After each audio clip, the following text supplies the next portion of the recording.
Straight ahead on the news at 10, a widow remembers her husband, a local deputy who sacrificed his life 5 years ago this week. Plus, on a day Rattler fans have been waiting for a major shakeup for FAMU's front office. We've got the latest. And 100 turkeys up for grabs, how a former football player is spreading the Thanksgiving love this holiday season. Your first news at 10 on Fox 29 starts now.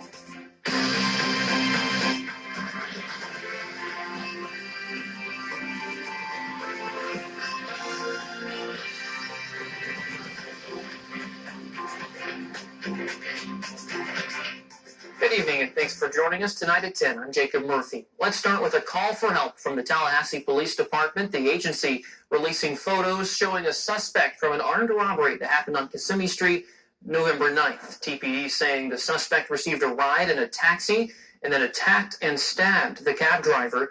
Police say he stole items from the cab and fled the area. If you recognize this man, please contact authorities. Florida Highway Patrol confirming a fatal crash on North Monroe Street and Family Tree Drive in the Tallahassee area. This happened just before 3:30 this morning. FHP says 57-year-old Brett Knutson of Quincy was driving his sedan north on Monroe when he drove off the road and onto the grass shoulder. The car overturned, ejecting Knutson. He was pronounced dead at the scene. Down to Chattahoochee, where police make an arrest in an October murder. Danian Lamar Brown faces second-degree murder in the death of Phyllis Angela Kelly. Kelly was found dead at the Relax Inn in Chattahoochee. Brown arrested by the Gretna Police Department. He's booked into the Gadsden County Jail without bond.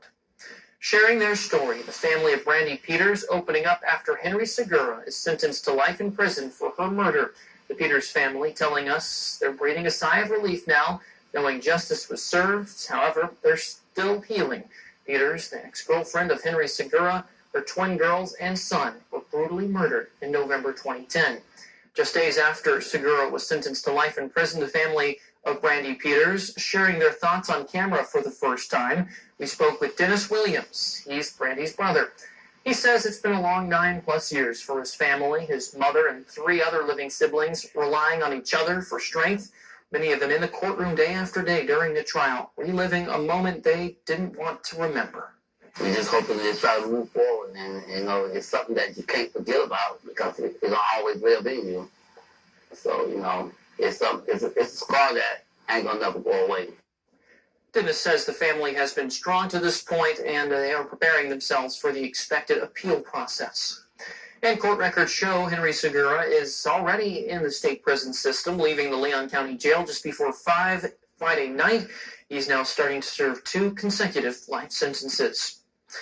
Staying in Florida, a former death row inmate is fighting the state. He wants compensation for the time served for a murder. Courts later ruled he did not commit.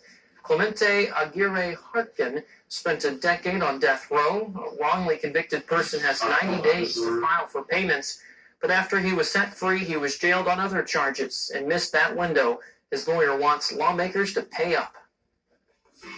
That this indeed is the most unique case I have ever encountered. It is the strongest case of actual innocence I have ever seen.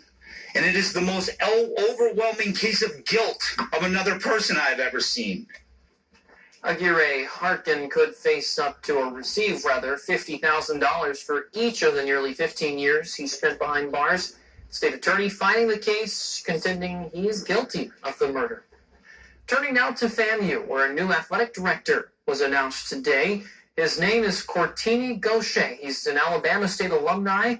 For the past year, he's been Miami's AD for facilities and operations, where his bio says he developed more than $50 million in capital improvement projects. He's good with budgets and money, something FAMU needs. And Gaucher, he's young, becoming one of the youngest ADs in Division I college athletics. He's just 31 years old. Gaucher will officially assume his role at FAMU in early December. For many, the holidays is about family and festivities, but we can't forget about the food. In this case, turkey, and lots of them. Former local football player Boo Williams making it his mission to give back to his community. This morning, he did just that, giving away more than 100 turkeys and food. Sophia Hernandez has the story.